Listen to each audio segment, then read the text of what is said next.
Welcome to making Arma 3 missions with SQF. My name is Reggs. I am doing this podcast for two reasons. One, to keep a log of everything that I've learned, so it's kind of like a diary for me, but also just in case what I'm finding out is of possibly any interest to others out there who are trying to build missions with SQF. It's a pretty niche area, but there are some out there that are involved in this hobby. And the third reason is I am trying to support a Discord channel set up by a friend of mine, John Weston, who is trying to bring together and create a community of SQF scripters. So I thought it could be a fun thing to sort of combine all of those three things into some kind of audio record of what's going on. So that's the backstory. That's why I'm doing this. So in terms of my current project, I'm working on a Vietnam War era based Arma 3 mission, which is mainly around infantry patrolling. It's I'd say 95% scripted. There's a few things in the editor, but generally speaking, it's all run through functions. And the idea behind it is that you get to experience, as best I can, some sort of immersive experience patrolling through hostile areas in the Vietnam War. So it's something that is of interest to me, and I've been working on this on and off for about 3 years, really just kind of trying to teach myself how to code. But across that journey, there's been some excellent times with people who played the mission. So I recently tried to launch this on Steam as a beta version. So it's kind of working, but there are some edges, if you like. And I'd been testing it, and things had been going quite well, I thought. And I know that users use systems differently in ways that you might not expect, but I was actually naively quite confident that things were pretty stable, and I was pretty wrong. So initially I got some good feedback from people, which was great. And then someone downloaded it, and the experience that he had was essentially on a sort of a constant respawn loop where you die every time you respawn. Which was pretty poor in terms of user experience. So that was so useful to know. I drew from that three sort of key takeaways, which I'm going to share. And some of them might be useful, some of them might not be useful, but they're useful to me, so I'm just going to put it out there in case it is of use to you. So the first thing to mention is that I'm using unit capture, or unit play, I should say, for both reinforcements of AI into the game, but also I was using unit capture for players, both coming into the mission from scratch and also from respawning, and everything was sort of being done via unit capture. So it's sort of, for the immersion. And anyone who's used unit capture, I think, will know that it's kind of like working with dynamite or nitroglycerin. Terrible things can happen. Sometimes unexpectedly.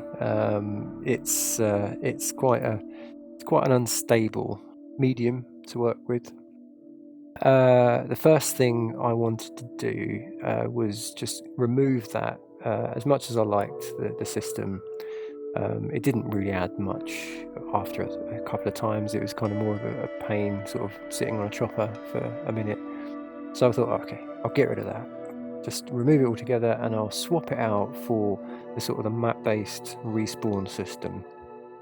So I went about sort of trying to remind myself how that all works. It is quite simple. It's just a couple of lines to sort of add a new position, and that appears as you are coming back into the game. So one thing I had to do as part of this, I was experimenting and playing around with description.ext, and as you probably know, that's where a lot of your kind of core mission settings are defined, and there's a few lines in there about respawning. So the thing that I learned specifically was the command, or the I guess it's a command, yeah, respawn on start. If we just quickly refer to the wiki, respawn on start gives you 3 options. So there's a -1, don't respawn on start, don't run respawn script on start. There's 0, don't respawn on start, run respawn scripts on start, and there's 1, respawn on start, run respawn scripts on start. What I ended up doing was changing that. So it was at -1, and I changed that to 0, which is don't respawn on start, run respawn scripts on start. And what I've realized after a lot of time wasted is that anything in on-player respawn in terms of scripts, so anything that might create an add action, or send an audio message or whatever, that will all run at the time of respawn. So essentially what was happening is with it set to 0, you don't respawn as you come into the game. You come in fresh, you don't have to sort of choose your respawn point, but it was also running the on-player respawn script as well. So it took me a while to figure out that that's a bad idea, for certainly for my purposes. I can't think of a use case. I'm sure there is one, but that caused a lot of problems, and setting it back to -1 just completely got rid of the problem.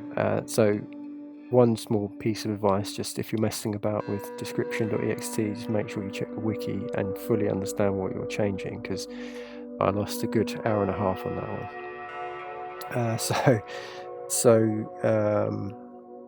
The other thing that I realised, which was an absolute oversight on my part, was well, actually no, there was 2 other things sort of fundamentally wrong with my mission. And I'll quickly go through each one. So the first one was the way the mission works is that you come into the game, you open a map, and there are some patrol markers, kind of rectangles, and you click on one of those markers, and that triggers that particular patrol. You get transported there automatically, and then stuff happens, and it's all good. And what I've realized is that when you start a server from scratch, and then you're running this system that I wrote, I've got this sort of, you click on the marker, things fade out, and when they fade back in, you're in a new place, and that was the intended effect. And what would happen is, first time, and only the first time, nothing would happen. It would fade out, fade back in, and you'd still be in the same place. And then if you logged into admin console and did a #restart and did exactly the same thing, everything would be fine. And I guess I kind of ignored how fundamental of a problem that was. And talking with this tester, he kind of made it, from his experience, it became clear to me that this was a huge problem for the user experience. So I sort of set about to try and understand what was going on. So Leopard was really helpful on the forums, on the Arma 3 scripting forums, and he was really just saying, like, what is that returning? So I'm using all players. Sorry, that's quite a key part of this little story. I'm for eaching all players, and I'm sending them to a place in the sort of new mission area. So for each X, set pos, whatever. And what it turns out, sorry, the point of the story is all players takes a while to wake up. in layman's terms. If you check the return of that array on a fresh server, you get nothing. So that's why nothing was happening. Now, if you look in the wiki, it says quite clearly in there that the complete array of all players may get delayed on mission start in multiplayer. Use biz function list players to obtain it earlier, which is what I did, and that solved the problem. But I guess the point of this story is when you've got those weird situations, the small bit of advice that Leopard gave me was kind of a bit embarrassing to have not done that already, which is just to simply see what you're playing with, what's the data, what are the key parts of your logic that are involved in figuring out what the problem is. You need to see those things, so STR them, or system chat format, or whatever it is. So that was the first sort of little thing that wasn't working, and now is working, which is great. And then the other thing, which was a huge oversight on my part, is, and again, only by watching the feedback video that this tester gave me, straight away I was like, okay, that makes perfect sense. I understand what was going on.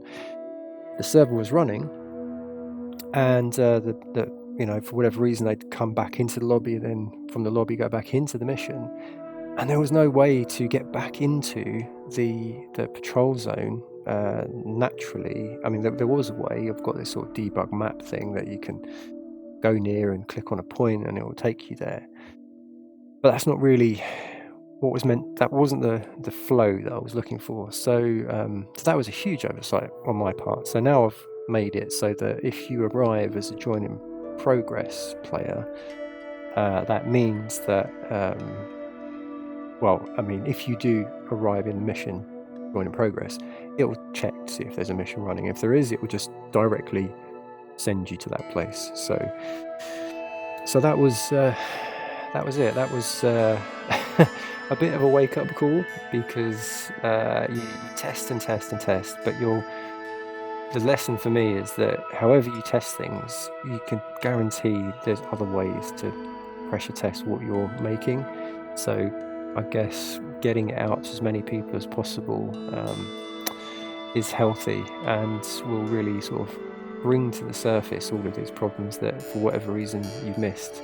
So yeah, that was a couple of things I just wanted to share. As and when new things come up, I will post them here. I hope some of that was useful and not too rambly. And I think that's it for episode 1. Thanks a lot. I'll see you next time.